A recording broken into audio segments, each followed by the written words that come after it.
Erwan here, back in Landers. We are looking again at ingredients that you know really well, but don't know really well in actuality, simply because there's so many different variants of it. And today we are talking about milk.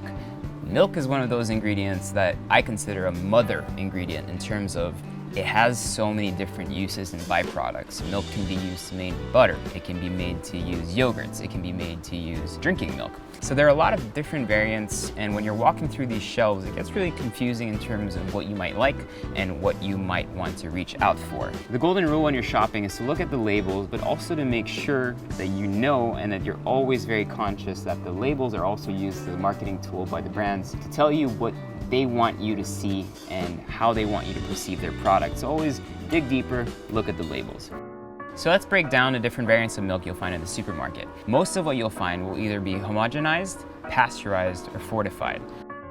A fortified milk is one where they add things like vitamins, calcium, etc. We all know, and we've all been sold the idea that milk is important for growth, mainly due to calcium. But do remember that this is based on researches and papers that were done way long ago where there was some sort of calcium deficiency, and that was one way for the milk lobbies to actually push their sales of milk. In today's world, fortified milk is only really required if you have certain deficiencies in your overall diet. So my tip is, if you have a healthy diet and you're eating lots of varied foods, you don't necessarily need to have fortified milk. Most of the time they're made more palatable, you have some added sugars in there, so it's not really great for your overall health. It might be tasty for you, and if you like it because of its taste, go for it.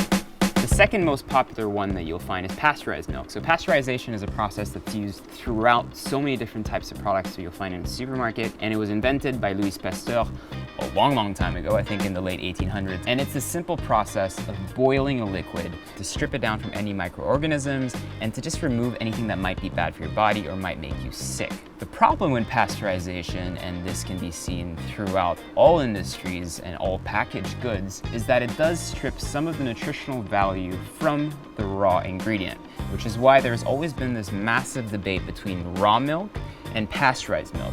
I'm gonna weigh on this extremely carefully because it's a very sensitive topic. The pasteurized milk in large quantities is better because it can prevent certain diseases from spreading or for certain things to develop in the milk that you don't necessarily want it to be in there. But the problem is with pasteurized milk is that you have less nutrients that your body can absorb. Raw milk, if I had the option, I would buy raw milk as much as possible. The problem with raw milk is you need an extremely good source.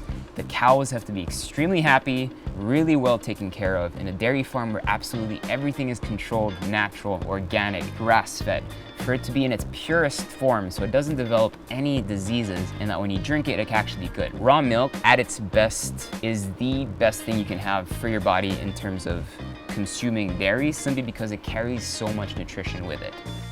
All the milks that you'll find in the supermarket, most of the time, unless it's really marked raw milk on there, are pasteurized milk. But you can find different variants in terms of the temperature that's used to pasteurize the liquid. This one right here is what you'll get closest to fresh milk because it's pasteurized at a lower temperature, and which is why, even when it's closed, it has to be kept in a refrigerator. Another type of pasteurization is UHT, ultra high temperature, basically killing absolutely anything that may happen to your milk, even when it's closed, outside, out of the ref, and you can keep it for a very long periods of time. So again, if you boil things at a higher temperature, you strip it a little bit more from its nutritional core value, but at least you have milk that can stay in your pantry up to years sometimes.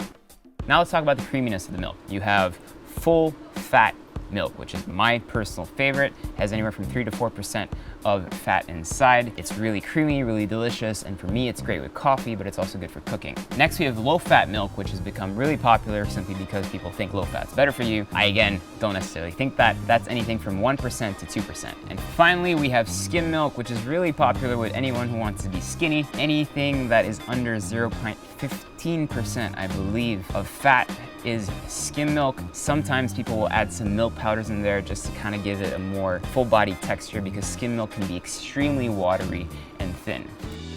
The last category of actual dairy milk that we have that's becoming really popular nowadays is lactose-free milk. So here we have lactose-free milk with 3.5% of milk fat, so it's considered a full cream lactose-free milk. Lactose-free is I consider a marketing term simply because you cannot physically remove lactose from milk, or you could probably do it, but it would take a long, long process. So what lactose-free actually means, and in a country in the Philippines where a lot of people are actually lactose intolerant, it just means that during the process of the milk making, they add lactase, which basically breaks down the lactose for you. So people who are lactose intolerant simply cannot, their body doesn't have the enzymes to break down the lactose. So the lactase comes in, breaks down the lactose, again, super simplified, and then creates two different types of sugars, because obviously you have natural occurring sugar in milk.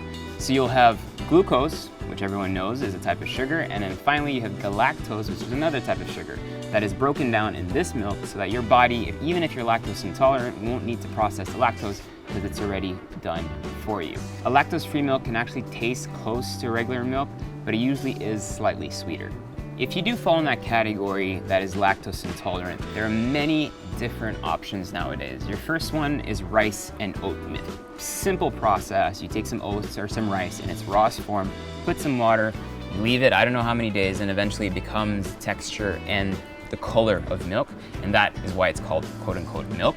The problem in rice and oat milks, they're usually a little sweet, don't have much nutritional value in them. So in comes the second best option, which is soy milk. Soy milk has become extremely popular because it's really high in protein, some good fats in there, and can actually give you that texture of milk that you might want. Again, the problem with soy milk is that it can come in variants that are a little too sweet. So if you're very health conscious yet lactose intolerant, soy milk's a good option. Just make sure you go for an unsweetened variant.